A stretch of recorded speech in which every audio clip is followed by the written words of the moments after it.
What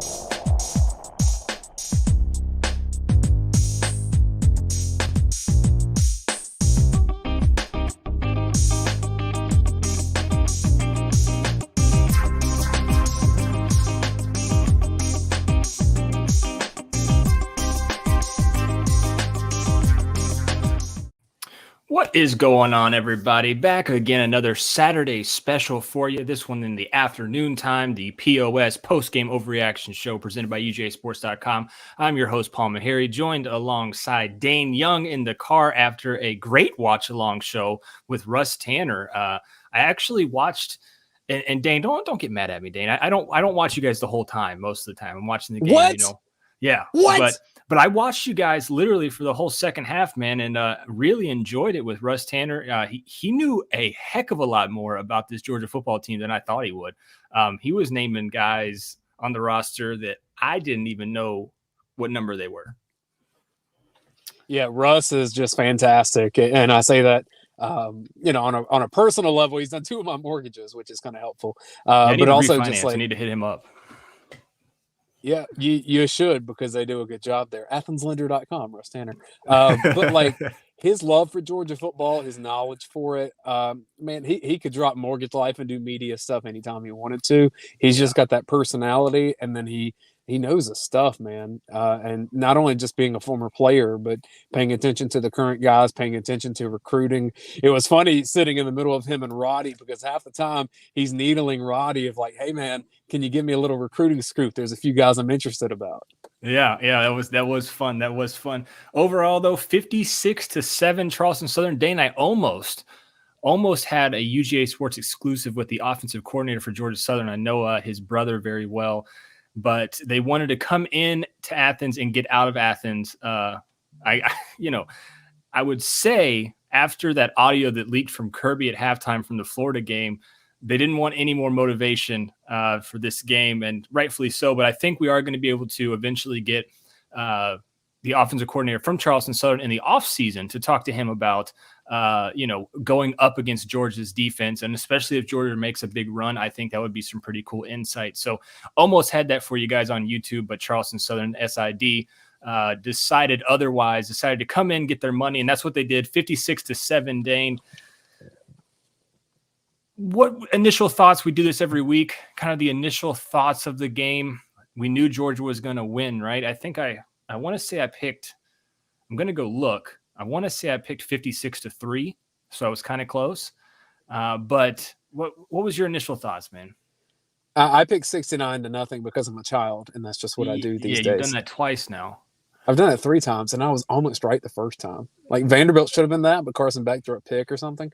Like I was really mad. Hey, we actually have we have, before you get your initial thoughts, we've got a fan with us that joined us live. I think he's in his man cave.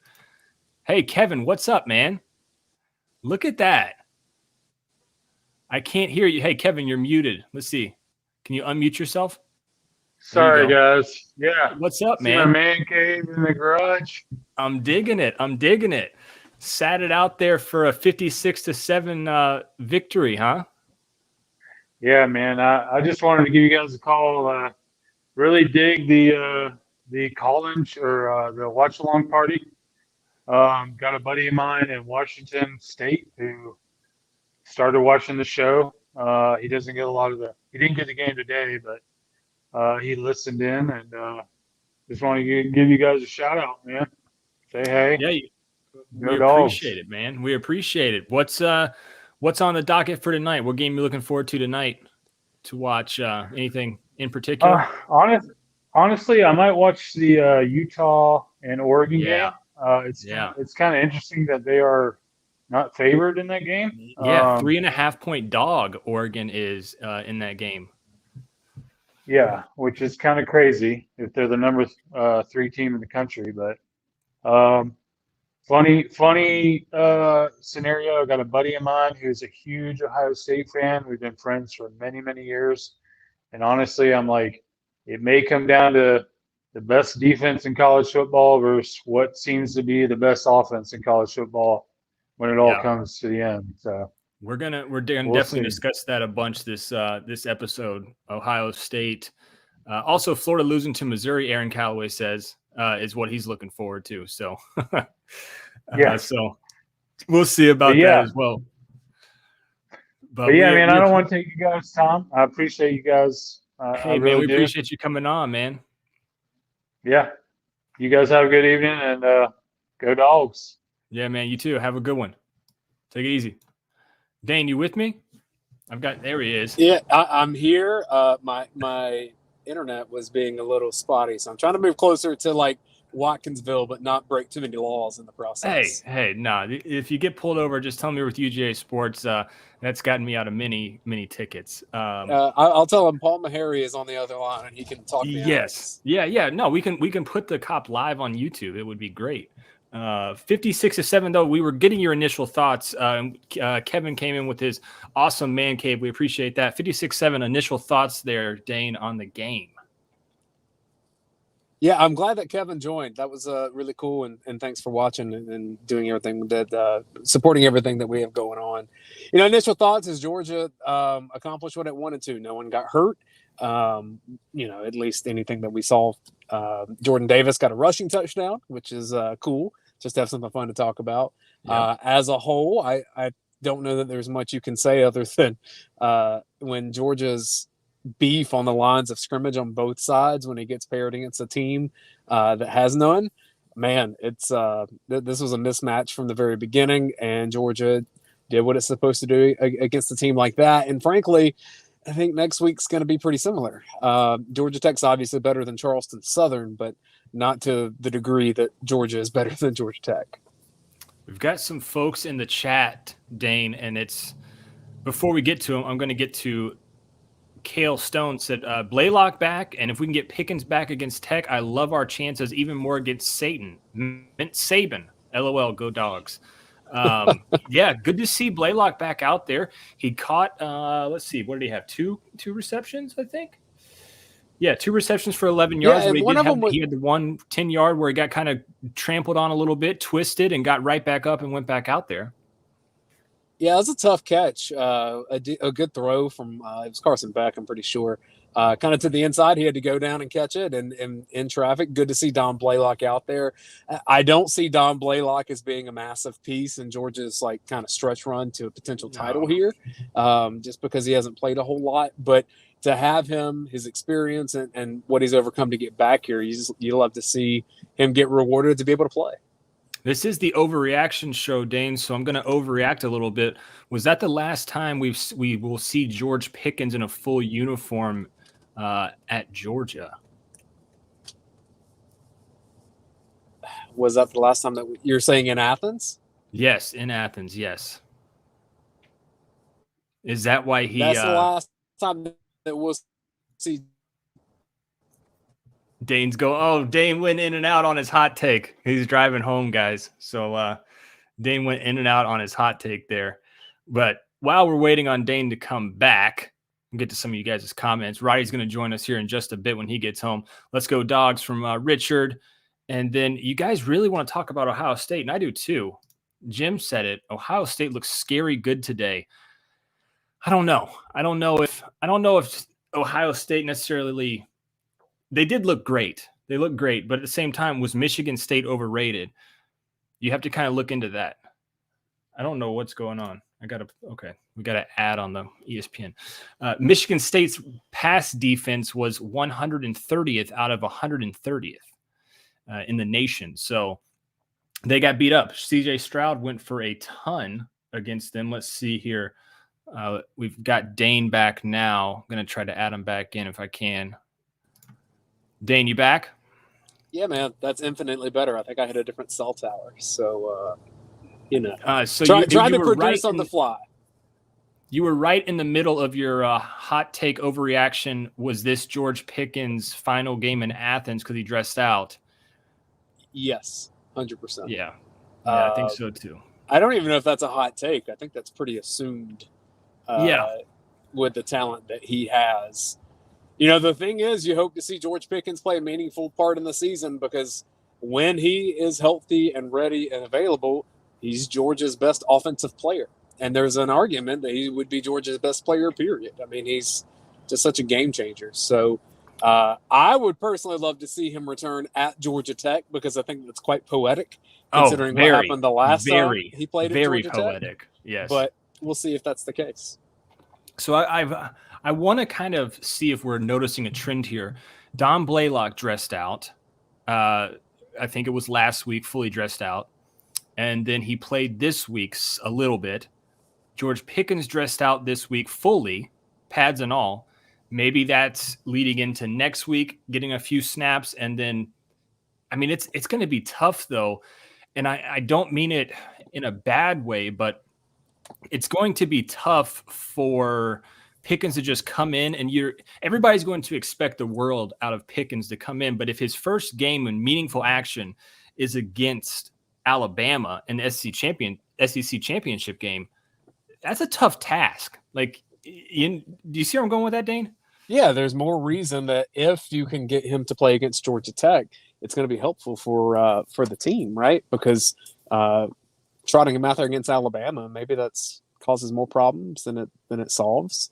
And you wonder how much can a week really make a difference in his injury recovery.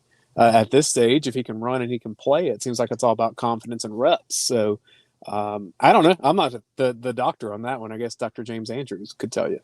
Yeah, and also maybe it messes up the flow of the other wide receivers. I don't know if that's so much the case because you've had so many wide receivers go down and come back.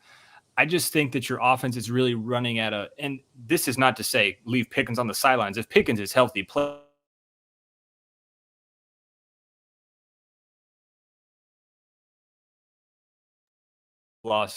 we've lost. There we go. We're good. We didn't lose anybody. That was my internet. There are negatives though, I think, that him coming back can cause, but the positives definitely outweigh the negatives with Pickens. Yeah, I definitely agree with that. He's an obvious talent. Here's the thing with Pickens too. If that dude's right, not only is Georgia's offense just going to be more explosive, it's just going to be more fun, man.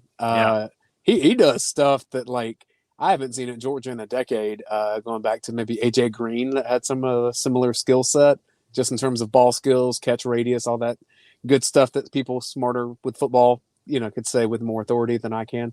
But overall, Georgia's in a really good spot, right? That we're kind of counting down days to you get one take in Atlanta with Georgia Tech, and then you're right back in Atlanta against presumably Alabama, which I guess we'll know that for sure at the end of today. And if something crazy happens with Arkansas at the end of next week.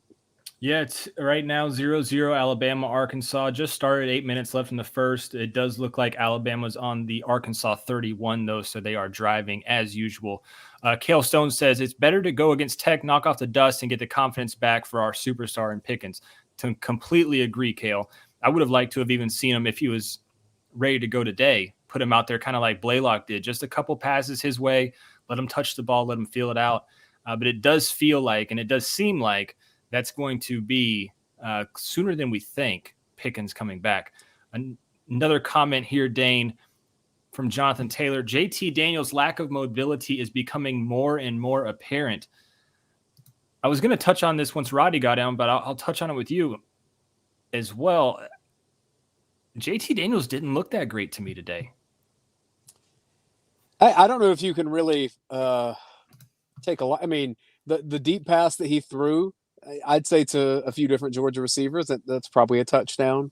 Obviously, if it's an Arian Smith, the foot speed's a little faster. I think, was it Jalen Johnson that went off of his hands? Is that right? One went off Jalen Johnson's hands, and then I want to say he had one, or was that Stetson? The one to 80 Mitch, I think it was JT, to one to 80 Mitchell where 80 cut in and the ball was to the right. Was that JT? That was Stetson on that. That was Stetson, okay. Yeah, Stetson lofted it up kind of to the sideline, and 80 Mitchell cut inside. And it looked like, in my untrained eye, Stetson was kind of like trying to slow his arm or something, and the ball just kind of like still released on him.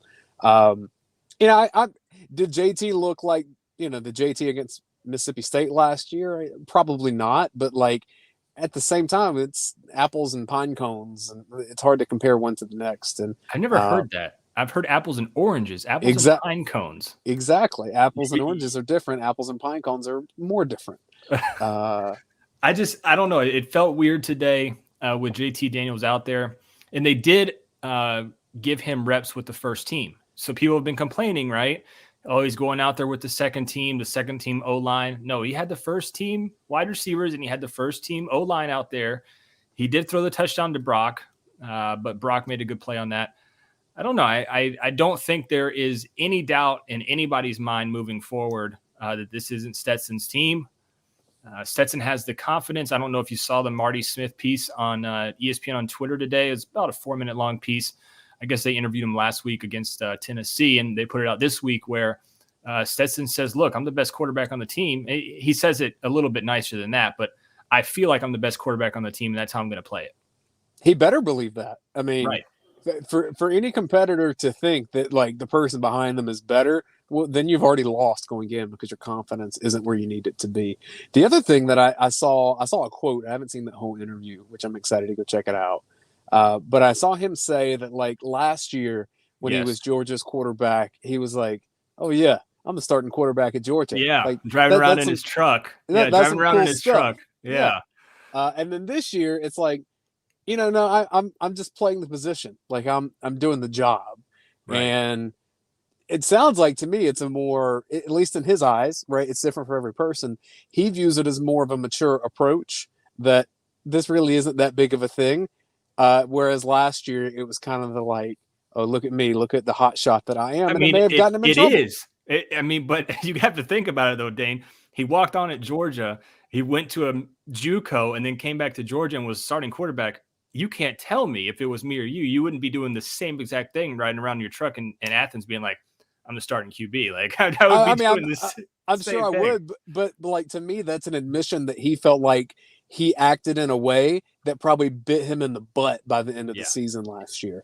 And so he's making sure to not do that again this year. And that's the sign of, I think, a really mature young person. I mean, look, you and I were idiots are. But like, go back to put us at whatever age Stetson Bennett is with all the headlines he gets and the attention he gets. Could you imagine? Dean, I got thrown out of. I'm going to bring Roddy on, but what's up, Roddy?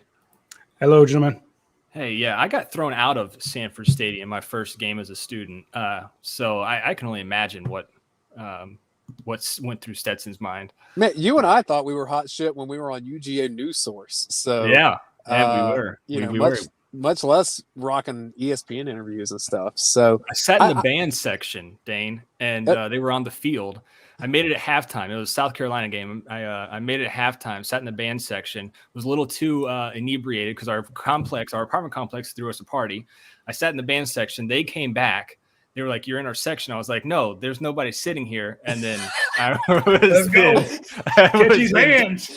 was then told to get up and go. I went and got some nachos and made it back to my apartment complex and woke up about 9 p.m. ready to go back downtown. That was my first game day in Athens. It was quite a scene because I couldn't get into Athens. I couldn't get into UGA as a freshman. I was too dumb, so I had to transfer in. So that's what happened. Did you try to get in a fight with a band member? Because you have to go with like a trumpet and not a tuba. No, it was definitely like a tuba dude that was like coming to sit back down, and it was not. Don't lie, it was one of those little piccolo players. She ran you off, man. Yeah. Hey, Dane, we've got Brent here, so I think we've got the show covered. You can go take a nap or take care of those kids, one of the two. I'll probably try to do the first and end up doing the second, and then maybe I'll pop back on later if I decide I'd rather do this than that. Yes, there you go. It's always open. The link is always open, my friend. Right, see you guys. See you, man. Brent, what's going on? Not much. How we doing? Doing good, man. 56-7. Got that ISP provided by Potato? Yeah. Your internet's amazing, Brent. I don't know if really. It's complete sarcasm. I would hope so because it's not that amazing. 56-7, Brent. Schematically, you're the scheme guy. See anything today that popped off the chart to you? Channing Tindall on the edge a lot. I think that was okay. That was one, and then Chaz Chambliss being that, because Nolan didn't play, and then him getting a lot earlier reps, not necessarily more reps. It was the earlier reps that he got, and that to me says, hey, he's doing something in practice and doing doing the right things and making plays in practice, that he's getting those earlier reps. So from a scheme standpoint, that was probably the most impactful thing of the day, and I wrote that in the postgame piece that I've already submitted. But the other thing I thought was interesting was they tried to get Darnell the ball a lot, and it just didn't happen. He only had the one target on the go route down the sideline that kind of got thrown past him as opposed to more of a jump ball type throw. But there was another 3-4 plays where you could tell he was the primary guy, and he just wasn't. There was somebody right there with him when Stetson or JT was ready to throw the ball and then they went to other places or check down. So that's one where, to me, you can't forget about that guy, and it's the passing game. Yeah, Roddy, your kind of initial thoughts. First of all, really cool show with Russ Tanner today, by the way. Really enjoyed that. And I told Dane, I said, look, don't be mad at me, Dane. I don't watch the show as often as I should. I tune in when it's you guys, but it was Charleston Southern. The guys on TV were absolutely terrible, calling Jordan Davis Zirkle and everything like that, and this, that, and the other. Lad the walk on. Yeah, it was like every 3 or 4 sentences out of his mouth, something was wrong. And so I just turned the volume down. I turned you guys on and really enjoyed that with Russ Tanner. And he had a ton of insight that, I guess from a former player, I would think, but he knew a lot more than I really thought he would. Yeah, especially for an offensive lineman, those guys. Jeez. Those guys eat a lot of ripping paint. them. Still ripping them. Hey, no, I was I played a little offensive line myself, so I can. Not, of course, not at that level. Hell, not even at a good level. I'm just saying, I like the big beefy boys. Everybody thinks that the heavier you are, the dumber you are. But now guys like the Stinchcomb brothers and Russ Tanner show you that there's a mind, and that just because they have no neck doesn't mean they have no brain. Those guys are absolutely pretty bright, pretty intelligent. He made a lot of good comments about the defense. He made some good comments about the quarterback situation, the tailbacks, and a lot about what it's like to be an upperclassman, to be an underclassman, but then what it's like to be an upperclassman when you're playing a team that you expect to beat 56-7. Because I'm like, hey, what? If you're James Cook, don't you want to go out there and score like 300 yards? You get the crap kicked out of you against Tennessee and Auburn and Florida and all the tough games. But then when you play somebody that's a little bit easier, just selfishly, I'd be like, hey, don't pull me out, coach. You made me get all them hard yards.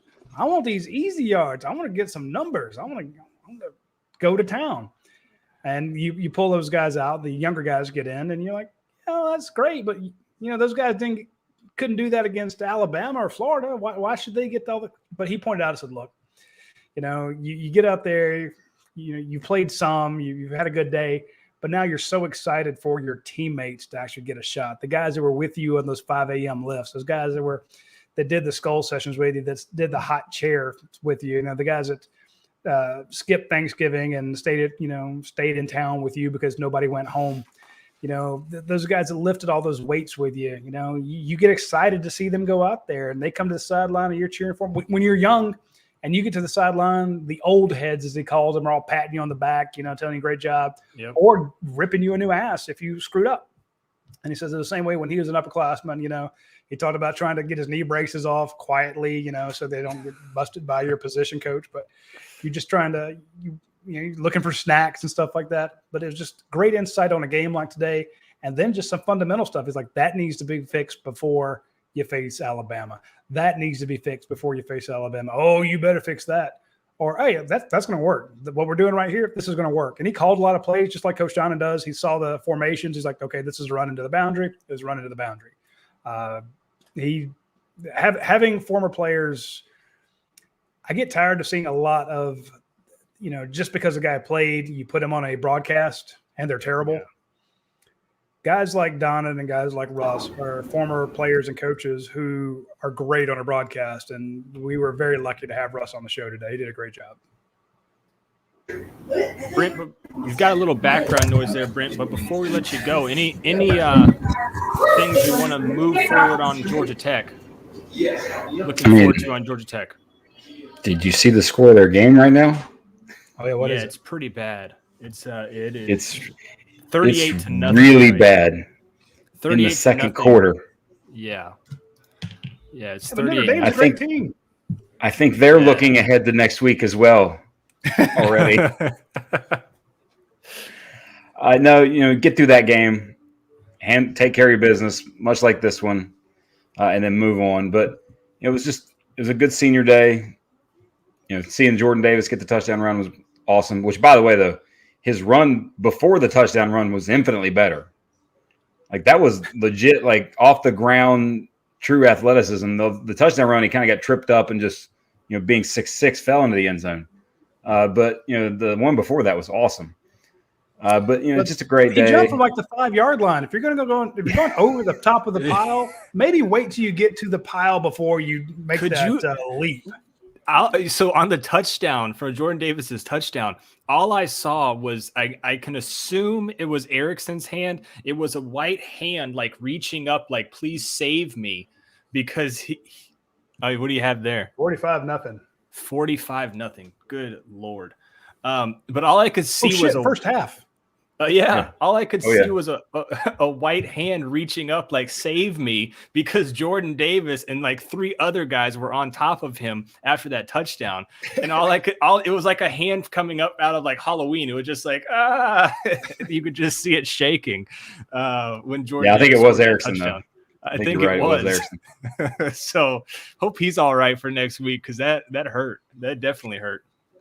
The other thought I think with this though is that, like, you watch today and what happened today while the Georgia game was going on, is you need to be a big Michigan fan right now, because their style of play suits your style of play way better than what Ohio State's does. And I said this like long time ago on the Around the League show. Like, Ohio State is the one team to me that just doesn't look like fun to play. Is their defense good enough to stop talented enough? Offense? They are talented enough. The good enough part is a great question, but definitely talented enough. And they've gotten better throughout the year. And they changed the play callers. They changed a lot of things from a schematic standpoint as well, because Oregon obviously just torched them. I would be big Michigan fans, because I think that one's next week as well. I think that spread might be 20 as well, considering how they came out against Michigan State. It might be. It is, but I mean, that was at least on the road. That's at Michigan. So, maybe it's probably still going to be 14 at least, I would bet. Yeah. All right. See, I'm worried about, we were talking about this on the Watch Along show, the possible teams that you would see in that. I know it's going to sound weird, but if I'm a Georgia fan, I'm more worried about Ohio State than I am Alabama. I know Alabama's can attack you, and they've got great receivers, but I'm just thinking this is a team whose offensive strength, and we hear this every week, this is the first team that's going to challenge Georgia's defense. It was Arkansas. Hell, first it was UAB, then it was Arkansas, then it was Kentucky, and then Missouri with a running quarterback, and then Tennessee. And Tennessee had a little bit there. South Carolina had a good wide receiver, Van go a bit on you. Tennessee had Tillman get 200 yards on you through the air. But I'm looking at the offense at Ohio State. I'm like, all right, this is something serious here. And again, that sounds weird to say you're more worried about Ohio State than Alabama, because you should be damn scared of Alabama. But that is a team. I'm with you there 100%, Brent. I just think that what Ohio State does, that's finally the one that their strength that can match your strength. I don't know who would come out on top on that situation, but Georgia had, when they're tested, when the secondary's tested, they've come up short a few times. When it's not like those receivers are just good, they're like first-round draft pick. They're what Alabama just got rid of, or just necessarily got rid of, but just had with 4 first-round guys. That's what Ohio State has right now. The fact that, like, when you think about Alabama, their best receiver was Ohio State's 4th receiver. Yeah, maybe even 5th. I was going to bring that up. Yeah. So that's how scary Ohio State is, especially on the outside. So hopefully they lose, and then you beat Alabama in the title game, and then you wind up playing Cincinnati and Oregon in the title game. Take it out. So that's how we get that the T-shirts and the hats and all the 2021 national champions. You get Cincinnati in the first round and Oregon in the second round, and you just win the whole damn thing. Yep. Oregon tonight is a 3.5-point dog to Utah. Really? I told you guys last week. I said Utah, this is going to be Oregon's slip-up game, and Vegas is with me. Utah is a 3.5-point favorite at home against number 3 Oregon. Well, and I think they'll likely have to play them again. Thank you. I'm like, you might have to beat their ass twice. So good luck with that. Utah is Oregon's what is it called? Kryptonite. For whatever reason, that's their team. Yeah, on the Around the League show on Thursday, the 4, I was like, all right, so here's who I think it will be. And then here's who I'm kind of rooting for. From if you're a Georgia fan, I think who you should root for. And I think you should root for a Georgia, Michigan, Cincinnati, and Oklahoma State as your Final 4. Or maybe Notre Dame. Or Notre Dame. All day. Or you get Notre Dame in round 1. All day. I remember Notre Dame was like 11th or 12th in one of the first rankings, and they only had the one loss. I'm like, guys, this always happens. You think Notre Dame's out of it because they lose at some point early in the season, and sometimes it's an inexplicable loss or it's a loss to a decent team, but then they finish with a bunch of nobodies, and they're at the end of the year, they're 11-1, 12-1, something like that. Back in the days it was 10-1 or 9-1. I'm like, but they have the history behind them and that muscle memory of, oh, well, Notre Dame's available, put them in. It happens. And you see they get into the playoffs or they get into a New Year's Six game and they get the brakes beat off of them. And you're like, why are they here? This happens all the time. Well, there was that one time when they won it all. So my point being, and this is why I was worried a few weeks ago. I'm like, look, Georgia, you need some other teams to lose. You're going to have to win out like you plan to, and you need some other teams to lose so that you can get a mulligan. And we said this with the Clemson game. We said if Georgia loses a Clemson game, they have to win out. But if they win the Clemson game and win out, then they get a mulligan at some point down the way. But then I was kind of worried. I'm like, if you had a bunch of undefeated teams and a bunch of one-loss teams, and you lose to Alabama in the SEC title game, they're going to say, hey, look, you had your chance to get in. Yes, Cincinnati's at 4 now. You're at 5. Yeah. It's tough. Oh, and this is the year we need to put in a non, right, this Power 5 team. Yep. It would be every time there's that exception, like, oh, well, they didn't win the conference. Georgia, you can't be in it. You have to drop out. Then a couple years later, oh, Alabama didn't win the conference. That's okay. We can let them play. Georgia's always the exception to the rule, or some they get screwed over some way. So I was saying, look, we just need some teams to lose, and that has happened. So, to me, you're in now. You're going to go boat race. You're going to finish the season 12-0, and I don't care what happens, unless you lose by 50 to Alabama. But even then, all the pundits will say, well, they're just resting up for the playoffs. So stick them in the playoffs. And you're not dropping your consensus number 1 the entire way to 5. It's just not happening. I will say, Mr. Beyond Creative with some interesting things there in the chat. Nobody. That's very true. 100% very true, because CJ Stroud, I mean, he probably could have not worn pads today and been just fine. Wow. He didn't get touched. Yeah, he didn't get touched. Because I had the game on my computer screen and then the Ohio State game on the TV. He didn't get touched. But he's also not a running threat. And if I'm someone who wants to, or if I want to beat Georgia, I want to have that running threat as a at the QB position in addition to the throwing game. Because like even with, Mac Jones was a little bit different, but they had such elite receivers. Then you had Joe Burrow. Joe Burrow was definitely a running threat, and that was a big deal in that game. So, and Stroud doesn't run at all. I think between him and Bryce Young, they have, I think, 5 yards combined on design runs the whole season. Jeez. Stetson does that in the first quarter. So, I do think that, those are two things if you think about from Ohio State's perspective. They haven't played that level of pressure, and also he's just not the running threat. Yeah. Did you see anything, Brent? Did you see anything schematically different this week? It seemed to me this was I don't say it was a vanilla game, but it seemed like, hey, let's run a counter play. Just picked up 40 yards. Let's run inside zone. Picked up 9. Let's a couple RPI. I mean, honestly, it looked like a very boring scrimmage. And it was. Georgia only scored 56, but it felt like if they'd wanted to, I mean, They could have just very much so. And I don't think they didn't run and I've heard people say this or read on the event, people talk about how Monken still has like 50% of his playbook. No, he doesn't. They have their plays. Now, what they do have, I think, is a lot of those plays with the window dressing maybe that they haven't put out there. Hey, we're going to run this same play from a different formation with different motions, things like that. But the one thing I think from the playbook that I saw today that I was like, okay, it didn't work against Tennessee, so they wanted to get that where Cook went right before the snap. Cook sprints out wide, and normally that's a bubble screen to Cook. But against Tennessee, they tried to, and I think Stetson ran the ball, but they tried to slip Bowers in after looking out wide to Cook, and they ran that play today against Charleston Southern.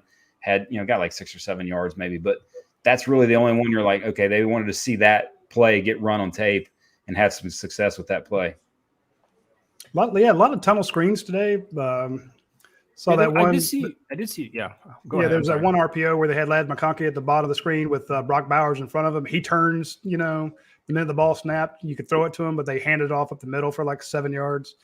I'm like, well, just pick. The only thing I saw different was to see James Cook and Kenny Mack on, bracketing the quarterback before the ball was snapped.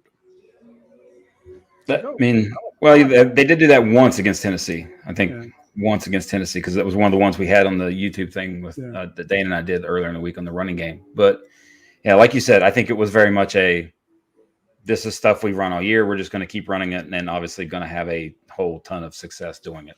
The variation is who you have lining up, and it was driving me a little crazy because even the official UGA roster could keep up with some of the numbers, Yeah. And some guys I forgot were on the squad. I'm like, oh yeah, Jonathan Jefferson. Yeah. Okay. Oh, I did not realize Dylan Fairchild was wearing that number, Hey, there's Austin Blasky's back. And Austin's played a good bit this year, but 55. Hey, Dean. it's like, Marlon Dean. Dean. He looked very slim. He's like 6'9". Yeah, I mean, but he looked a lot slimmer than I think he's listed like 275. 275 my ass. Yeah, he looked like 250, 260. I'll tell you one guy, and I put it on Twitter. He looked like Alec Ogletree out there is what he looked like. Yeah, MJ Sherman. My God, like his arms are pythons. Dude is a freak. Robert Beal looks good too. Robert Beal looks good, yeah. But MJ Sherman, I was watching. I saw him on kickoff and punt return, and I was like, who is number 8? And I was like, I should know who this is. I looked it up. I was like, oh my God, that's MJ Sherman. I was like, whoa, he looks a little bit bigger, and he got to play a lot more on the outside later on in the game. And like Brent said, Chambliss came in early. Chambliss is in like the first quarter. Yeah, first quarter. Chambliss was in there, kind of spelling Beal and those guys. I think from a looking forward to the future perspective, this game, and it was one of the other things I wrote about, was your linebacking group. Because you got Walker and Tyndall that are seniors, senior day, last game between the hedges, all that. Also likely the last game between the hedges for Nakobe Dean. So those 3 guys, key big-time players for you. And you got to see, to me, what almost carbon copies body-wise. Like Dumas Johnson looks carbon copy almost like Nakobe, maybe an inch taller. Sorey and Munden are tall, lanky, lot like Quay Walker, and then Tyndall, like from a size, speed perspective. So those 3 are like, that's your linebacking core next year. And I think you're going to be just fine. Yeah, you get Ryan Davis back too. So Sorey hit somebody in the mouth, read that perfectly, waited, and then he shot the gap and hit that guy right in the mouth for a loss on that run play.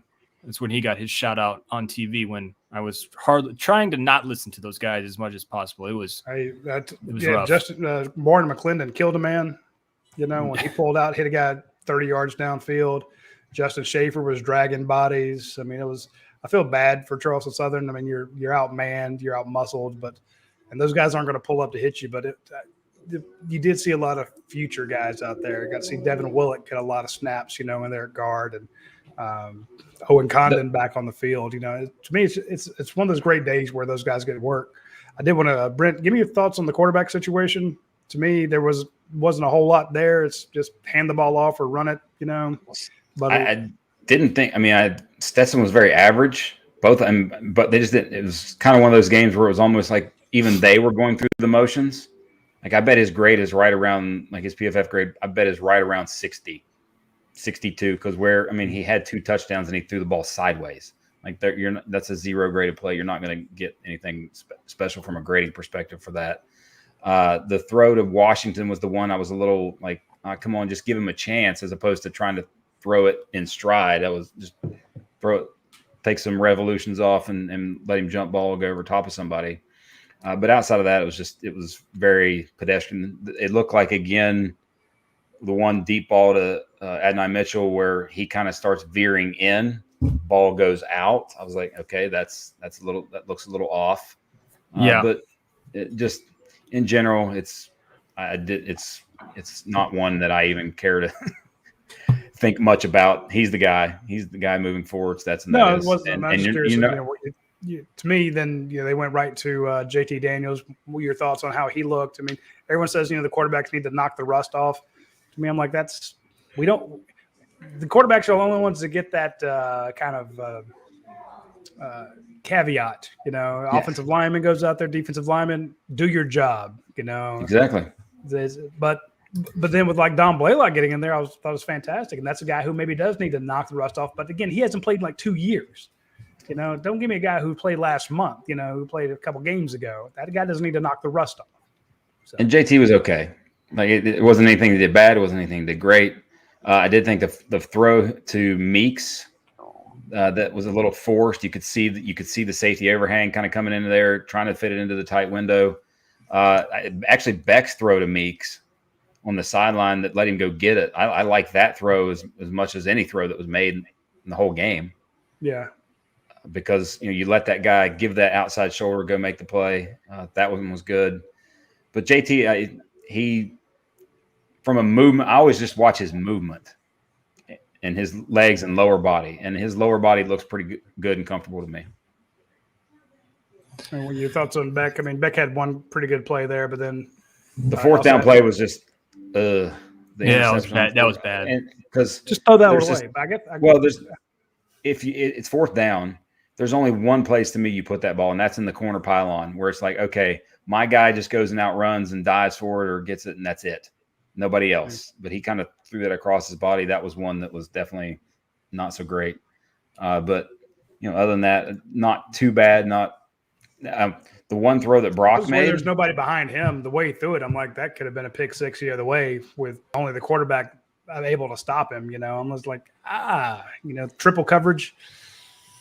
But again, I saw what he was seeing. He saw his guy breaking across. He thought, I can thread this needle. That's just tough throw. The throw that Brock made, I was kind of like, that was just from a mechanics and from a mechanics standpoint, it didn't look like he drove into that much. Yeah. But that was the only one he had. That's true. And that was almost a pick six too. That was an easy pick six if you're playing against somebody else in Charleston Southern. But Bama's about to put a hurt on Arkansas here again. Get rolling. Looks like the route's on. Looks like the route is on. 45-0 right now. If you're watching us instead of NBC, Notre Dame over Georgia Tech at halftime. 45-0. I know these people are broke up about it. Hey, Michigan 14-0 over Maryland. The hope's alive there. Michigan against Ohio State, like Michigan does from a stylistic standpoint, the way they pound the ball, the way they control the clock, running game, all that, and then they have 2 big-time edge rushers in Hutchinson and 55. It starts with an O. I can't remember how you pronounce it, but like there's some things that Michigan has that could give Ohio State problem, but I think in the end, Ohio State's going to be too powerful for them, too explosive.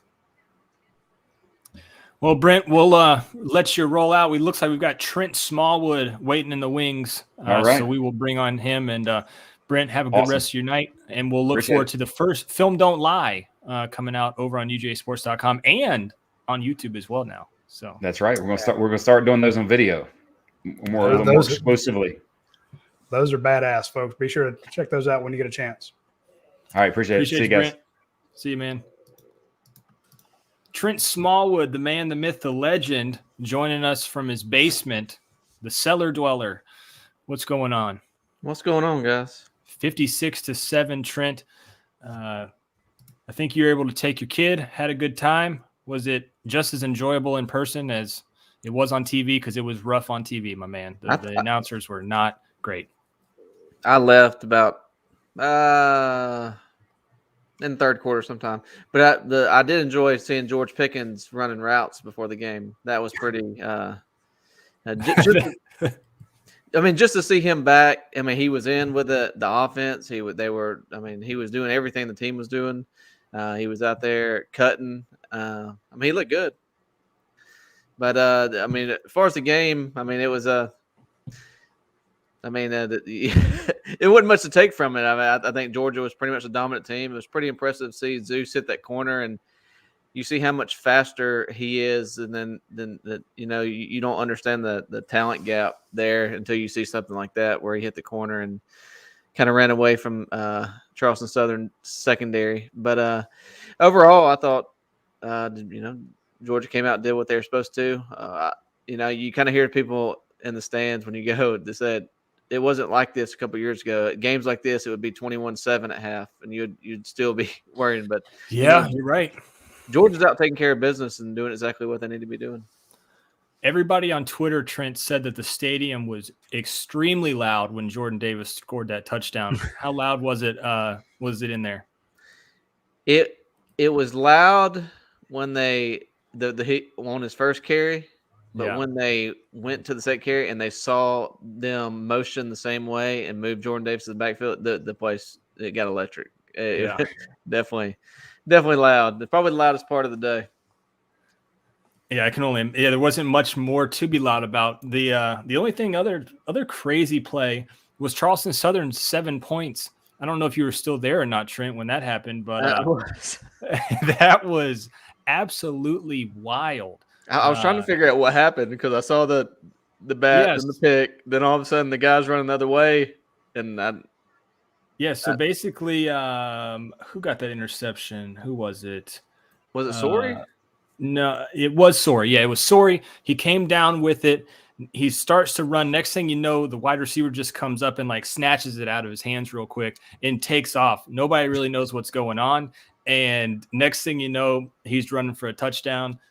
And I think it was it might have been LC or it was either Lavoisier Carrell or Kamari Lassiter. It was one of those. It was 12 or 13 trying to chase him down. They just couldn't get there. And so Charleston Southern scored. And they were saying something on TV. I know neither one of you guys heard this because, Roddy, you were doing the show and you were at the stadium, Trent, but they were saying something about how this score is not going to go against the defense in some weird way. They were trying to explain it. Again, these guys, this broadcasting crew, we were on the SEC Network plus crew, right? They were saying something along the lines of how it wasn't going to go against the defensive numbers. We'll have to ask Dave McMahon or Pat. And then they went back on that at the end of the game. They were like, but this still count, against Georgia's total points given up. And I'm just like, what the hell are you talking? I don't understand. Total points is total points, but it's not the it counts against their score and defense, but it's not a score against the defense. So that's what it was. But then they just couldn't make I guess sense the idea is once the interception's been made, then the 11 guys on the field are now offense. They have the ball. Correct. So if it gets stripped away from them, then it's almost like that is a defensive score for Charleston Southern. Because then technically their 11 guys are defense because they're trying to bring the guy down. So even though it was their offense that scored it, it would probably be counted as a defensive score for Charleston Southern. Yeah, it was. Either way, you still, I think the average was 7.6 a game or something like that. Yeah. Held them a 7, so you keep them under your average. Although it would have been nice to go 0, and then you would have been able to say take the total number of points scored and divide it by 11 games instead of 10 games. But I wonder what the lowest. When's the last time somebody had 7 points a game through 12 games? That's been a while, I would imagine. That would be. Hey, where's our man Dash? Dave with the stats. I know. Where is Dave? What you got on the screen for us here, Roddy? While you've got this pulled up, looks like some. I'm just while y'all are talking a bunch of bullshit, I'm just going through and looking at vape cartridges and hemp sticks and liniment salves and stuff like that. It's our friends over at Rogue Apothecary. They are our newest sponsor of the Postgame Overreaction show. They sell hemp products, herbs, tinctures, topicals, stuff like that. One of the main reasons we brought them on is not so much for their Delta 8 and stuff like that, but they do have some stuff that's really good for anti-inflammatory type stuff. And I was looking at their Life Essence CBD limit. This is a lot of folks at our Texas site swear by this stuff. And it's not, they're not getting paid to do it. These are people who have bought it from Rogue Apothecary, then go on Orange Bloods and say, this stuff saved my life. This stuff has been fantastic. This stuff has done wonders for me. And you basically have a disabled vet, guys that used to play college football and went into the military, did tours in Iraq, got banged up over there, came back and couldn't quite find something to help him get healed, and then found out about CBD and just absolutely swears by it. I was a little hesitant. I'm like, I don't know if CBD works, but I didn't want to be the one judging for our customers, our readers and stuff. So I said, look, we'll put it out there and see. And so far, the reception has been fantastic. So just want to let everybody know about Rogue Apothecary. We appreciate them sponsoring our show. And if you go to the dog vent, they once a week, once every other week, they will have a special going on. So the guy does a great job, and we want to thank them for sponsoring our post-game overreaction show. Appreciate it, Rogue. And if you need your stuff, hit them up. Got a cool comment here, Roddy. Yeah. When UGA scored, Sanford went nuts. Bought tickets from a season ticket holder on UGAsports.com. If you guys don't know, we have that dog trade over there. It was my son's first game. Good memories. Seeing 99 in the end zone made it worth every penny. Glad you guys got to enjoy it, BK UGA, and glad you are a subscriber to UGAsports.com and also to our YouTube page. So we hit 20,000. We hit 20,000, guys. 20,000 subscribers to the YouTube page. That's big.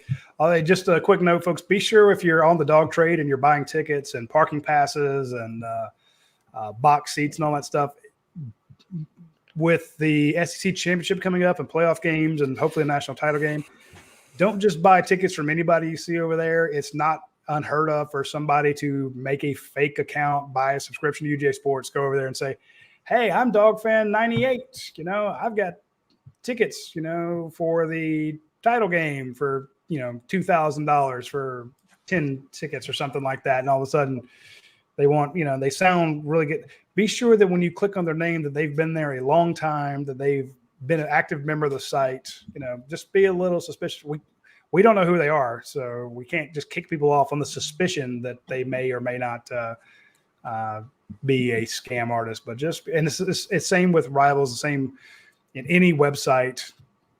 The more pricey the tickets get, the more it draws out some absolute dirt bags. So just be sure that if you're like BK UGA, you buy tickets from somebody on the board that you know or trust, or has, other people can vouch for them, or they've been a member of the site for a while. They've got a lot of comments. They're not just, their first post wasn't, hey, I want to sell $2,000 worth of tickets. Yeah, exactly.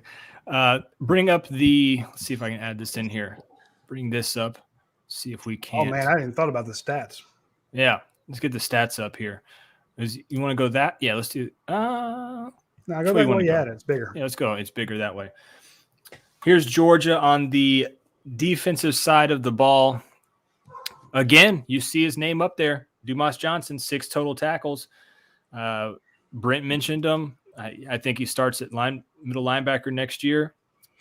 Got a pick 6 earlier this year. This, just so you know, Roddy, this PFF report card tomorrow is going to take me 6 hours with the amount of guys that played in this damn game. So, hey, and Trent's snap count's going to be fun too. Yeah. This is going to take forever. There was numbers out there that I didn't even know Georgia had numbers to players. I didn't even. Some of them weren't even updated on. I had the official roster. I went into it. I'm like, okay, we're going to see some numbers, and we're going. Who the hell's 92? Yeah. It's Julian Rochester. And I'm like, I had no idea. He was 5, but no, Keely Ringo's 5. I'm like, oh. Well, I know Don Blaylock came in on punt return, had a different jersey on. And the next time he got penalized for it because they wore 2 number 8s. But that time he didn't change. He changed jerseys the first time, and he was like number 83 or something. I said, "Who is that?" Yeah. They had somebody else. Who is 87? He had 2 knee braces on going back to return a punt. Who is 87? Yeah, that was a walk-on. I can't remember what his name was, but I just saw him and I was like, "Is that Tyler Simmons? Is he back?" he was on sides. Well, I'm like, yeah, he's on sides right there. He's got 2 knee braces. It makes sense. He's a little older now. I had no idea who that was. But none of these names up at the top of the list are your normal names because obviously Georgia's first team got in and out pretty fast. Javon Bullard with 6 tackles. Munden with 4 for Lassiter, 3 for LC. LC had a pretty bad pass interference call on him, just didn't turn his head around. But at the same time, that was the first time I want to say he's been in the game at defensive back because he was recruited as a running back. That was the first time I saw him on the field as a defensive back. Trent, correct me if I'm wrong with the participation chart, but I want to say that was the first time he was in the game. Yeah. In that capacity. He might be on punt return or something like that, but actually playing at defensive back. Yeah. That was the first time. No, I think he played is it game 2? He did? Okay. I think it's been since then he's played. I thought William Poole looked good at nickel. Yes, I was going to say his stats are not mind-boggling, but I thought he blew up a screen one time that allowed Dan Jackson to come in and get a big hit, and I thought he played good. Yeah, an open field tackle too. That's pretty good. He did. They brought him in very quickly when Brainy got that defensive pass interference or defensive holding. Yeah, Breeny is definitely if there's anything to learn from these last 2 games, he is definitely on a short leash, and they are not afraid to pull him out if necessary. Oh, it's not his normal position. I mean, he's been there for the year, but remember, this guy spent 3 years learning to be a safety.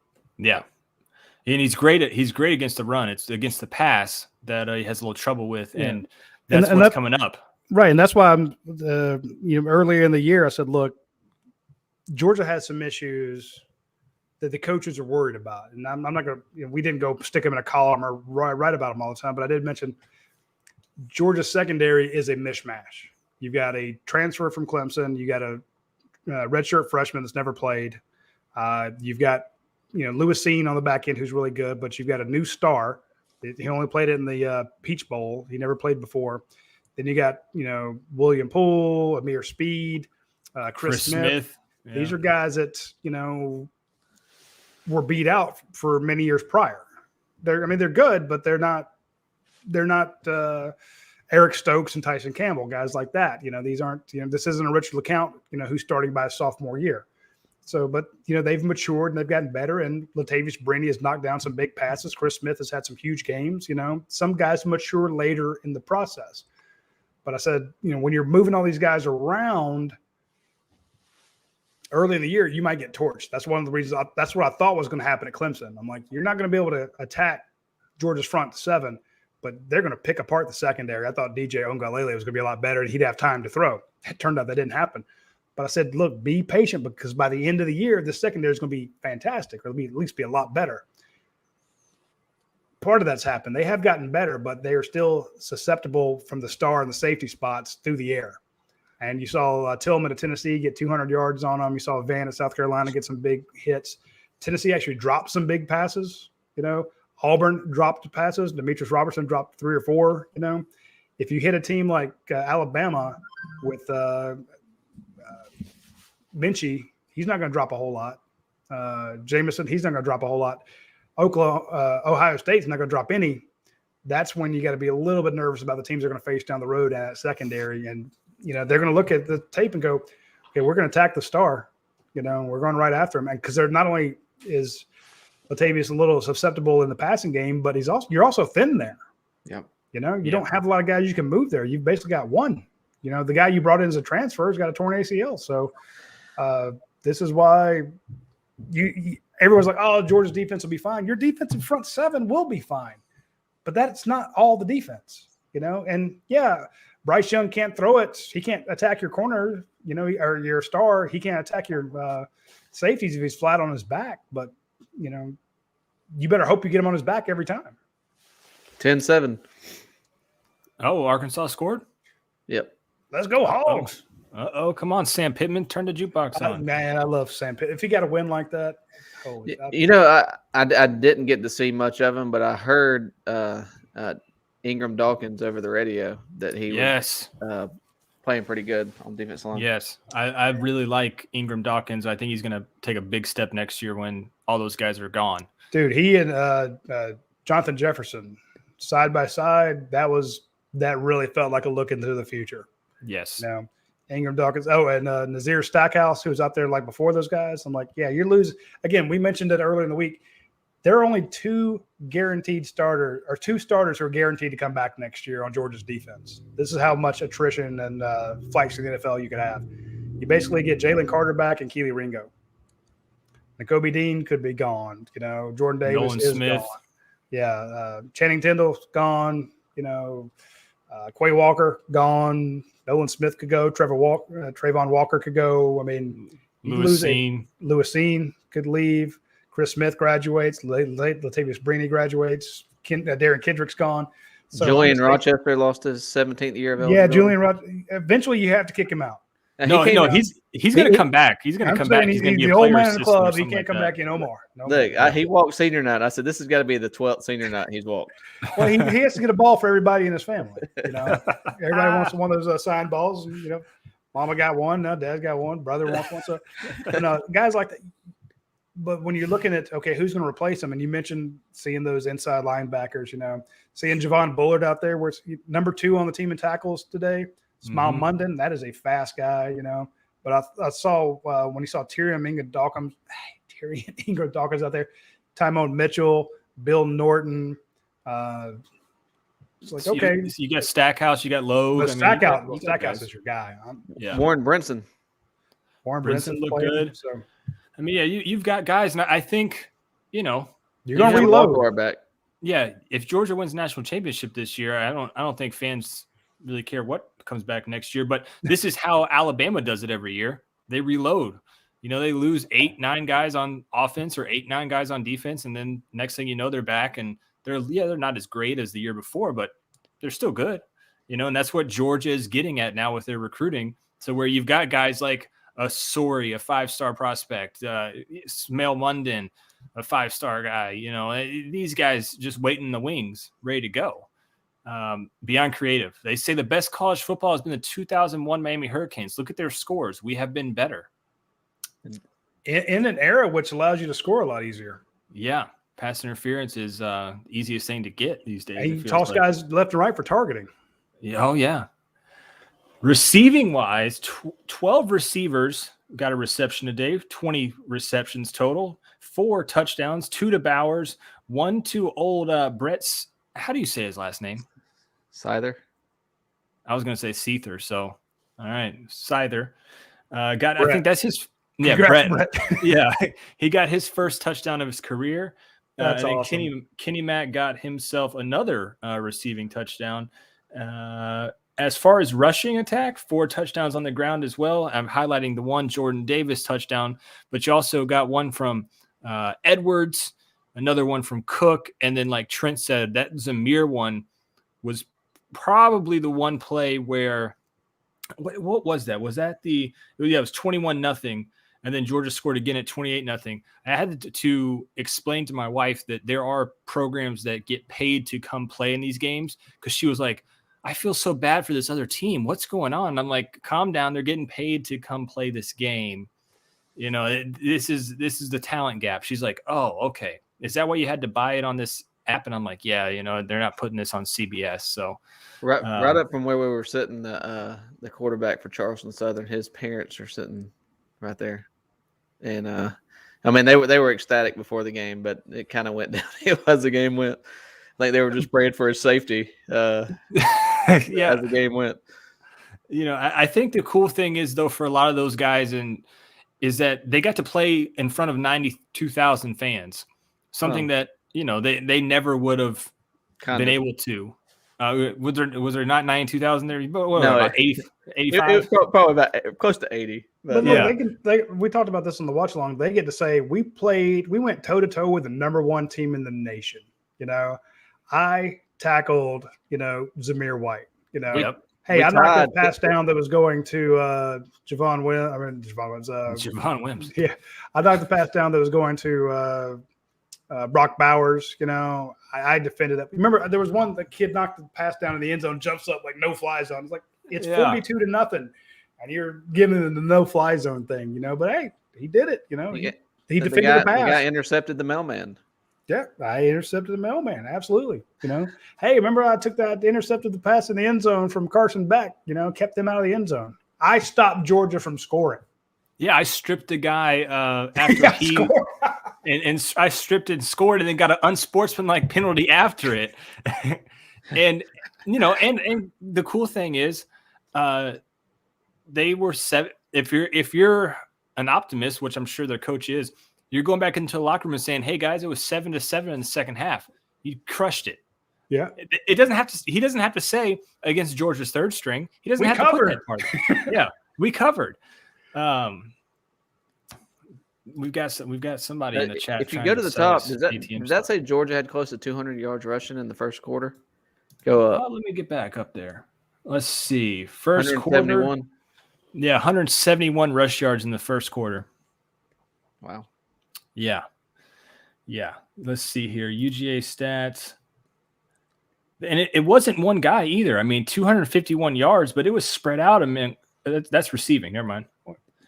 It still wasn't with just one guy. Zamir had 83, but I mean, it wasn't one guy with 150 or anything like that crazy. 40 has to be. That just shows Georgia's offense is terrible. They can't run the ball. No rusher had over 100 yards against Charleston Southern. I think the two 40-yard rushes have to be their longest. Or I know 40-yard for Zeus is his longest of the season. That one from Cook was beautiful. Dude, I think the one from Zamir was even better. I mean, because he turned everybody. Yeah, he turned on the jets when he got around that corner. But he's slow, remember? Yeah, and wasn't slow on that play though. No, he was not. So basically, they had 251 yards passing, 233 yards rushing. Yeah, so a total of which is 230 or 251 yards they shouldn't have had. To me, I'd have run the ball every damn play. Why? I mean, so nobody gets hurt. That game, the first quarter, just so you guys know, lasted 54 minutes. It was the longest first quarter I've ever been to. Yeah, because Georgia would score, they would go to commercial, and they would throw 3 passes, and it would be incomplete. Yeah, 3 passes from Charleston Southern, commercial, and then it would come back. Georgia would score, commercial, and I'm sitting there, I'm like, damn, this feels like a long time. And somebody tweeted, keep the ball on the ground, mandatory, everybody out.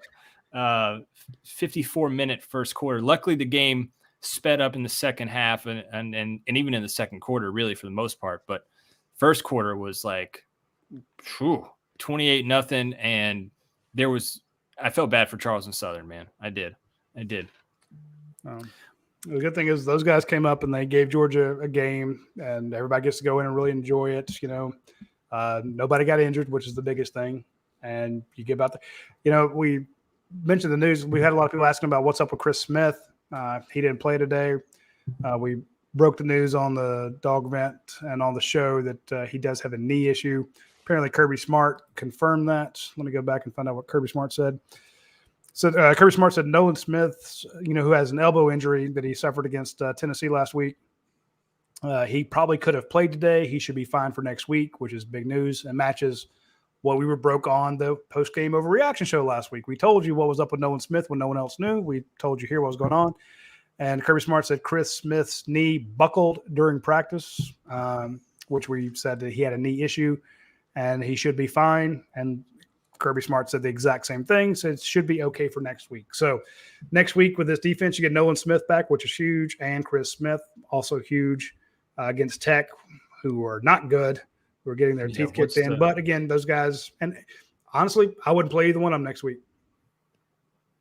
You don't have to. Yeah, I'm like, nope, no sense in it. You guys, just like Jamari Sawyer, Jamari Sawyer's missed the last 2 weeks. I wouldn't put Jamari Sawyer out there. Again, maybe that whole thing about getting the rust off, I'm like, look, you don't need to. Just be 100% healthy. Look how slowly they brought back Dominic Blaylock. They brought him back so slow. Well, part of it, he did have setbacks too. Yeah. But again, and right now, George Pickens. So Kirby Smart also addressed George Pickens. He says George Pickens is still not cleared yet, despite dressing out. Really? There are still some tests he needs to pass, and that's what we have reported. We have reported repeatedly. George Pickens is not cleared for contact yet. Now, is he contacting in practice? Probably. he could be in a black jersey. Doesn't mean he's not going to drop his shoulder and run into somebody, but he's just not cleared yet. But he's closer. So you get him out there. We saw him travel. Then you saw him dress out for warm-ups. Now you've seen him dress out. I talked about this with Dane earlier. They did the same thing with Blaylock, but Blaylock was a week ahead. So if you're going off the Blaylock timeline, then Pickens would be back next week. Obviously, they're two separate things, but if you're going off the whole, he dressed and then he dressed and practiced and then he dressed fully and practiced and now he played 2 plays. Pickens would play 2 plays next week, and it would be like the weirdest thing in the world, right? Because they both Shelby don't throw a punch. Hey, why not? Yeah, there's anybody that's maybe a hothead, who's a little quick to anger. I don't let them go play tech next week. Nope. I don't need you getting mad and second half. Yeah. Oh God, could you imagine Jordan Davis getting hit with a targeting penalty or something like that in the second half of the game when it's 35-0 and it's their last drive? And, oh boy. Speaking of Jordan Davis, he just tweeted out, "What a day! Much love to the team, Dog Nation, and especially the Redcoats for making today extra special. I love y'all." That guy's going to be loved in Athens for the rest of his life. Yep. Never had to pay for a meal or two. Especially when he wins the title. Yeah. What were you about to say, Trent? No, I said, what would Kirby say about that? They're undisciplined. No. That's another touchdown for Arkansas? Is it? What's the score? 17-14. Alabama scored apparently too. Oh. Yeah. Are you worried about Ohio State, Trent? Did we talk to you about Ohio State yet? I didn't see any of the game, so I have no clue what happened. But 49. It was 49-0 when I looked, so that's pretty impressive. Yeah. What about Alabama's defense just getting torched? Yeah, I just saw that in your reflection there. Sam Pittman, man, I'm telling you, that dude's got a lifetime contract in Arkansas as long as he wants to stay there. They would never get rid of that guy after this season. Still got to win. Yeah, but I think he will. Your infamous hater is back in the chat, Roddy. He's hating on you. Wait, the guy whose parents are married? Jeez. What? I don't even know, man. That's what his mom told me. Wake Forest. See, I'm not seeing him anymore, so I just another. So, as we've talked about, Wake Forest is another team that had an outside chance at the playoffs. They're a one-loss team. Lost today to Clemson, 48-27. So that knocks them out. Helps again with Georgia's chances, just in case, one loss. I'm just saying, you're starting to see these teams get knocked out to where even if Georgia loses that SEC championship game, they still can stay in it. There's only I want to say there's 7 teams, I think, but 2 of them have to play each other. Michigan and Ohio State have to play each other. That's 6. And Oklahoma State's one of them too. Yeah, so there's not many that are left. So around the league, Cincinnati is winning against SMU. For some reason, people thought since this was a trap game for Cincinnati, Cincinnati's 20-0, 22-0 over SMU with 10 minutes to go in the second quarter. So it was like they sprung the trap early. When you have nobody on your schedule, you shouldn't have a trap game. Yeah, it's Cincinnati's remaining schedule does not look that tough either. They have the rough and tough East Carolina University is their last game. That'll be on ABC, guys, at 3:30, just in case. You're going to be a 3:30 ABC game. Yeah, that's their last game, and then they will be undefeated. I don't know. Yeah.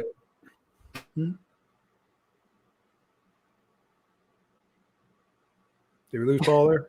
It's a good pose, Paul. Yeah. Paul's internet's about as good as his commentary. It's just so mean. I don't know. Just going through the comments here. Bama's getting a lot of help here. The refs took the score back from Hamwich. Oh, I know Hamwich. Another one of our good posters. Appreciate that.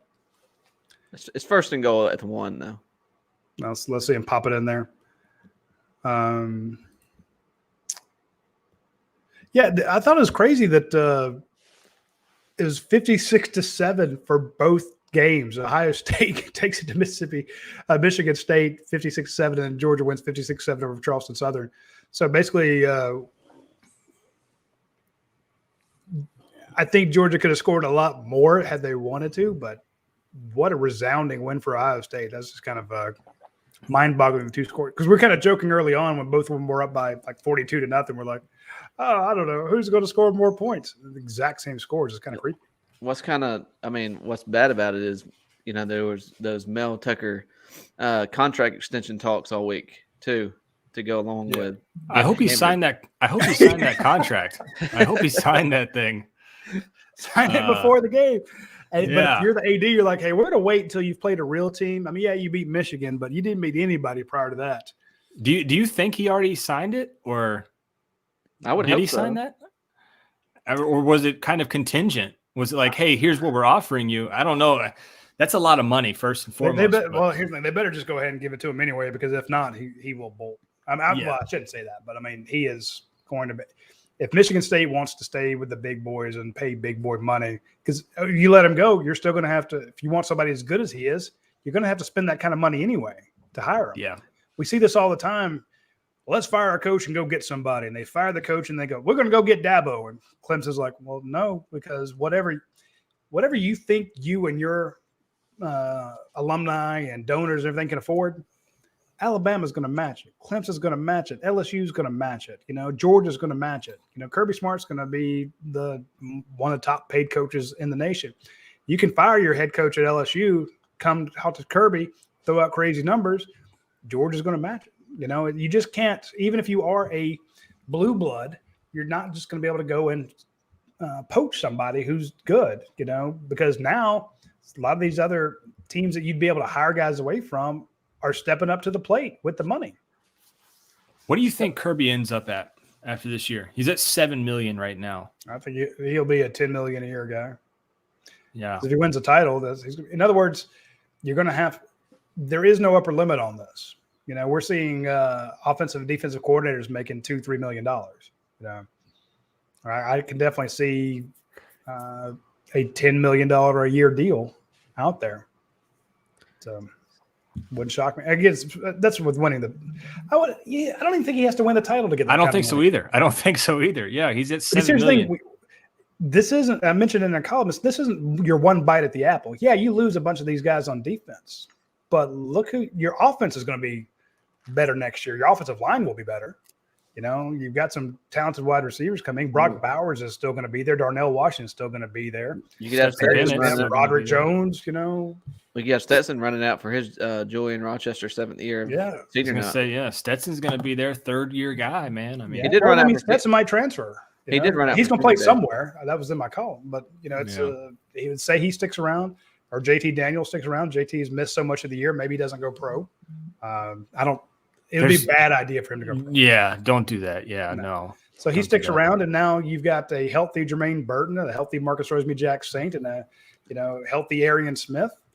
All of a sudden, maybe your offense is your powerhouse, and you're kind of reloading on the defense. Your schedule's not going to be too insane. So all of a sudden, in other words, you're getting your rarefied. This isn't a all or nothing shot. So if you want to continue that great recruiting and you want to continue being in the playoff talk and being ranked number 1 and stuff like that, you got to keep the man that's doing it. He's going to have to reload with some position coaches. Yeah. Some guys are going to get hired away. But, if Jimbo Fisher, you see what's happening, people go looking for him, and then Texas A&M steps up and gives him ridiculous amounts of money, and they all share the same Jimmy Sexton agent. Jimmy's like, hey, my client over here is getting $9 million a year, and you're only paying my other client $7 million. Well, my other client, the second client beat the first client head to head, and he's been out recruiting him. Yeah. I got a third person. There's another person over here that's looking at my second client. How weird is that? That's got to be so weird. You're like trying to hire a guy, and you're like, all right, let me call. Hey, we're going to fire this guy. Okay, yeah. Yeah, I'm the agent for him. Yeah, all right. But I got you want that other guy? Yeah, I got him too. All right, cool. Yeah. He's just like making his own deals. He like prints it out on one and he puts it on the other side. It's like, all right, here we go. Yep, signs this side. I don't know. That guy's. You want to talk about coaching searches and knowing what's going on? Jimmy Sexton knows everything that's going on in the SEC. He knows who's getting fired this season. Yeah, and here's the thing: I want people to understand that a lot of times when the news comes out that a guy is fired or is going to be fired, we're thinking he's got to win these last 3 games.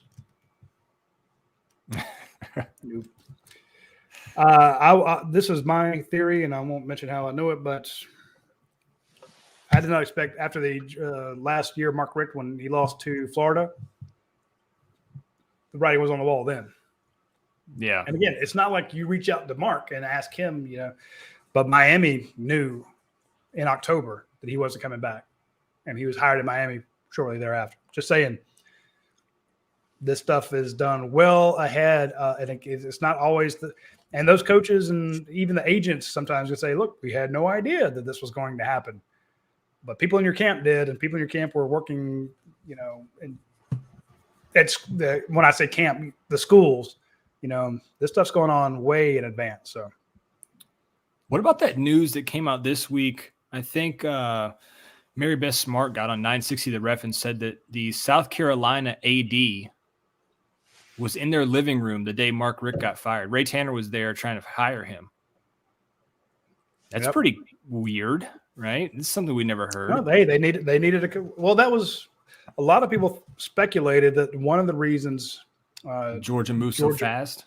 Remember, because they finished out the game with a win, or finished out the season with a win, went to the bowl game to get that 10th win, which he wasn't there for. But so he beats Georgia Tech, right? And then that night flies to Washington State and tweets out a picture the next morning of him and Jacob Eason sitting together or something, or a picture. I don't even. Can he tweet it then? Yeah, it was something weird. Yeah, I don't know who sent it out, but I remember. Or maybe Eason did. He a picture of him because they can send out, hey, look who's at my house. So, I mean, he hit that red-eye flight to Washington to show, hey, I've still got this, 5-star quarterback coming in, and 24 hours, 48 hours, he was fired. Yeah. Because a lot of people speculate the reason they did it when they did it was because they knew that Kirby was about to be hired by South Carolina, and that was their guy. And remember, we did a bunch of hot boards for potential coaches, but we told you from the beginning the number one guy is Kirby Smart.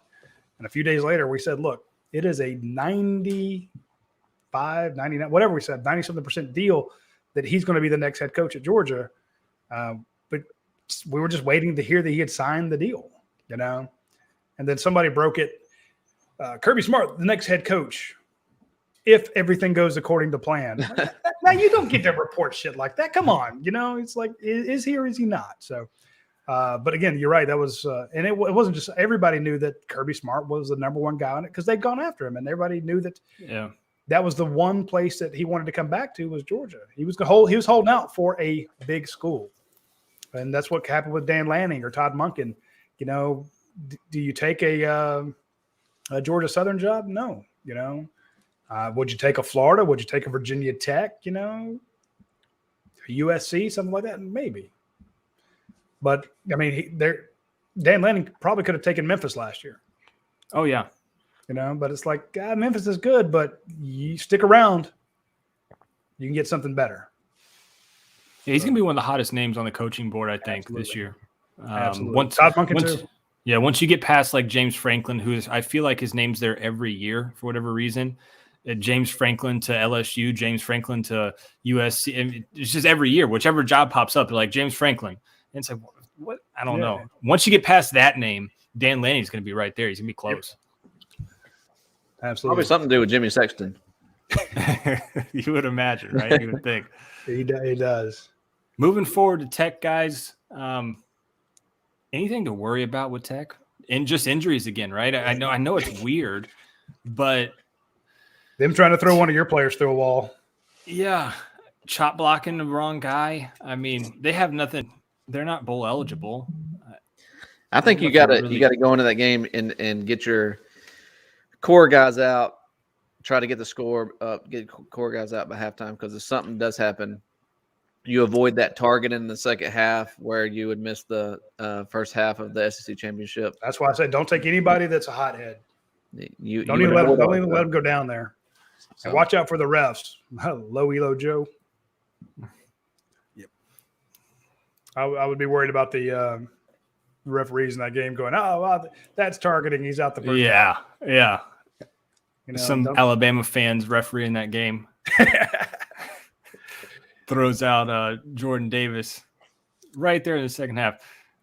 I like this. James Franklin is the best, slightly above average coach of all time. It's the whole. That is 100% true. That is 100% true. His name gets mentioned more than anybody else. For what reason? No idea. I really want to see he and Todd Grantham go at it up at Vanderbilt. Oh God. Yeah, I mean, those two guys just made more money off of being average than Being tough guys. Yeah. one day James Franklin's I'll going go to get throw a them job, hands. and he's going to hire Grantham as defense coordinator. And it's just going to come full circle. That would be fantastic. I absolutely love that. Wrapping up, though, 56-7 against Charleston Southern. We knew it was going to be a blowout. Georgia put up 49 points in the first half. It's the most points that they've put up in a half since 1950. So 56-7. Would have liked to have seen Georgia move the ball a little bit more on offense in the second half. Didn't have to, though.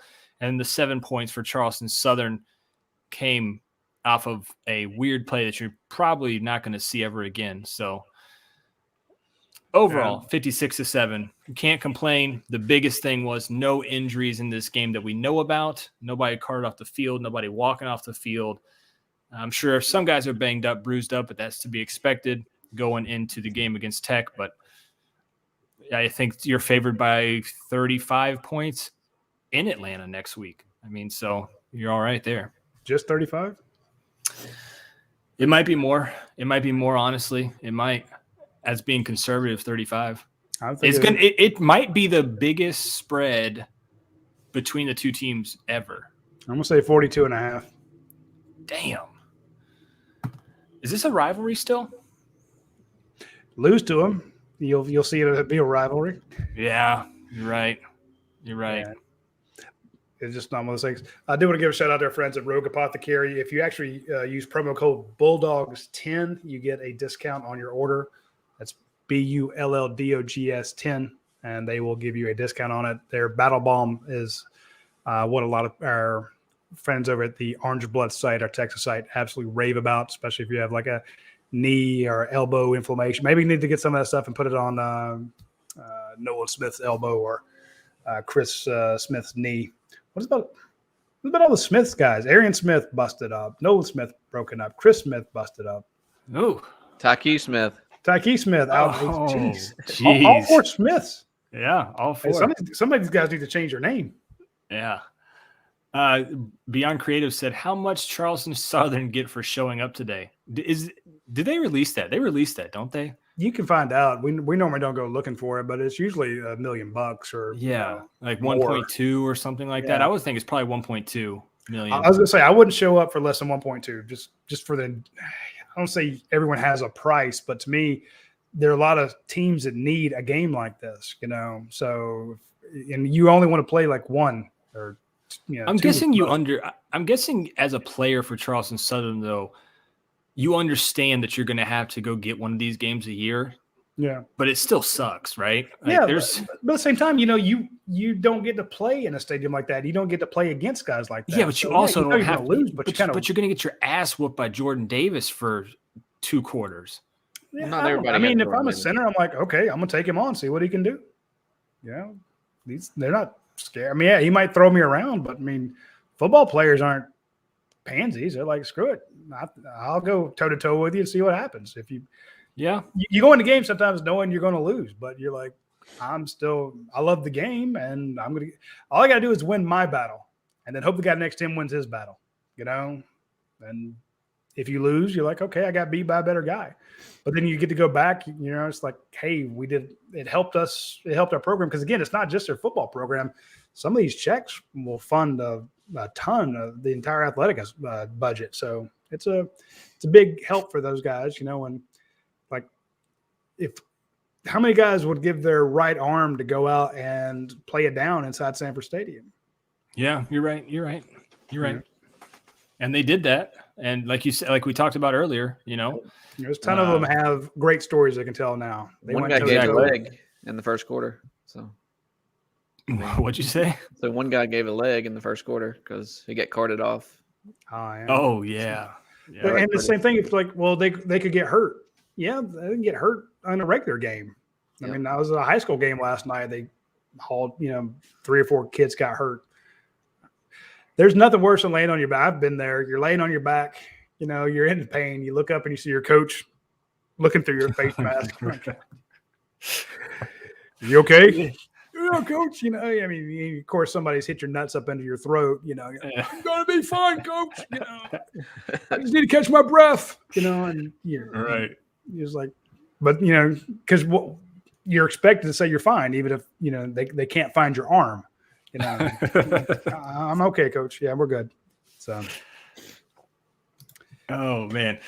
All right, looking forward to next week. Yeah, guys, looking forward to next week. If you're not already, guys, please hit that subscribe button on the UGA Sports YouTube channel. We've hit that 20K, but we're aiming for even higher. We've got cool stuff coming up for you. Film Don't Lie on the YouTube channel. Also, Rumors versus Facts, the recruiting show. We've got our UGA Sports Live. Damn, we have content almost every single day on the YouTube page. If I can work out I'm trying to work out a deal with Jason Butt where maybe he and I basically have a daily show. Oh, damn. Well, I thought would be fun. It'd be maybe very low key, but he puts out that great wrap up each day, right? Yep. We could just go down the list on his wrap up. Yeah, his wrap up is awesome. Just hey, here's the daily notes. Or I was thinking it'd be fun to do just a Friday night show. I mean, we had a bunch of guys on staff out on the road on Friday nights, but maybe not during the football season, but just, hey, a Friday night, hey, let's have a drink, I'll sit here and grab my scotch and you grab whatever you're drinking and everybody pours one. We all have knock back a drink and just talk football, talk whatever you want to talk about. So I think we basically just a Friday night hangout. Dogs and liquor. Yeah. Dog talk and liquor. Let's just do that. There we go. Anyway, we're going to do more and more on this. The reason I bring that up is we're going to do more and more on this YouTube channel. So be sure to hit subscribe. We hit 20,000. Hell, we're on our way to 21. Yep. And we will get there before you know it, probably before this SEC championship game. Aaron Calloway says, I like that idea. Bourbon and cigars with Roddy. Absolutely. Oh, we can do a little. Can we smoke? Yeah, I was going to say, can we smoke on live? I have not lit one up. I've chewed on them, and then the minute we go, right. The minute you hit pause, yeah, you did. Yeah, and then I accidentally came back after the video and gotcha. And Roddy was lighting it up. Yeah, victory cigar, man. Come on. Yeah, I know. This should be fun, though, guys. This is the last little bit of the run. Georgia fans, enjoy it. It's hate week against Tech. Oh, and happy Thanksgiving, everybody. Oh, shit. Yeah. Next week is Thanksgiving. Trent, what are you doing for Thanksgiving? You live right down the road. You going to have some turkey or what's up? Can I come by and get a plate? I'm going to Pigeon Forge for a couple of days. So nice. Me and the family of 5 might probably a struggle. I'll probably be ready to come back by Monday. So have fun with that. I think we'll be back Wednesday and ready to roll for next weekend. Yeah, I think we're going over to the in-laws and then maybe hosting one on Friday or Saturday. I don't know. Oh. I don't know. What are you doing, Rodney? Just let me know what time. What you got going on? Traditional thing on we thought about running down to Orange Beach and having a kind of something at the my aunt's condo down there because apparently there was a water leak with the next door, and I want to go check and see if there's anything up to that, if there had any damage or anything. But with my mother-in-law's situation, we wanted to be here where we could actually see her. So we're just going to do a standard Thursday thing, Thanksgiving dinner. So be nice, especially considering the last 2 years have been a bit odd. So yeah. Looking forward to it. Are you a Black Friday shopper, Roddy? No? Trent, you look like a Black Friday shopper, Trent. I'm a Black Friday sleeper. Nah, I used to go out there, man. Hey, It used to be fun. I do stuff online, but I won't. Yeah. I do want to mention one of our sponsors, Dead Soxy, has a deal Yes. right now, the Score Dogs promotion, where they are giving 1% off for every point Georgia scored. So Georgia scored 56, so you can now get their socks, and they have new Georgia styles out for 56% off for the next couple days. So jump on there if you have stuff you want to get for friends or family, or yourself. They're great. Dang. So hit that Dead Soxy. Use the promo code ScoreDogs and get 50. They've never done this. 35% was their top, but they're doing 56% off, over half off on all their socks and stuff. So hit them up. Kirby he should have scored 90 today.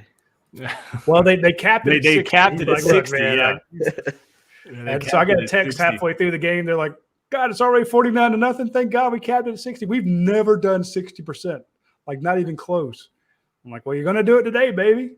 I got to 56. So I'm with Aaron Callaway now. You don't have to do the crazy Black Friday stuff anymore because you just do it all online. Yeah. It used to be fun, though, back in the day, man. Like, you go with a couple buddies and you just go get a TV. Every year, somebody would get a TV. And that's what it was. Now everybody has TVs. Meet me at the Hangout, Roddy. The Hangout's a great place down in Orange Beach. I absolutely love it.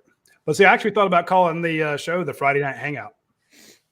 Hey, there you go. But I don't want to get a copyright infringement lawsuit from our boys at the Hangout in Orange Beach. Beyond Creative says, all I want for Christmas is a dub at Lucas Oil Stadium in January. Hey, speaking of which, that's going to be my raise this year, right? You're taking me with you there? No, have you seen the flight, the cost for flights up there? No, don't care either. Have You're taking you seen the availability of flights up there? You can drive. We don't have to. You've put me in the back of a Dodge Challenger before and driven me halfway across the country. We'll do it again. Yeah. But this time we're not stopping every 13 seconds so you can smoke. Yeah, I'm done smoking. Done smoking. I'm dying. I'm dying. Everything's itchy. All right, guys, that's the Postgame Overreaction show, the POS. I'm Paul Meharry, Trent Smallwood, Ryan Bolsi. We appreciate you guys so much. Let me play this video and then get us out of here. Thanks again for watching. Subscribe to the YouTube channel. We'll talk to you next week after Georgia whoops Tech.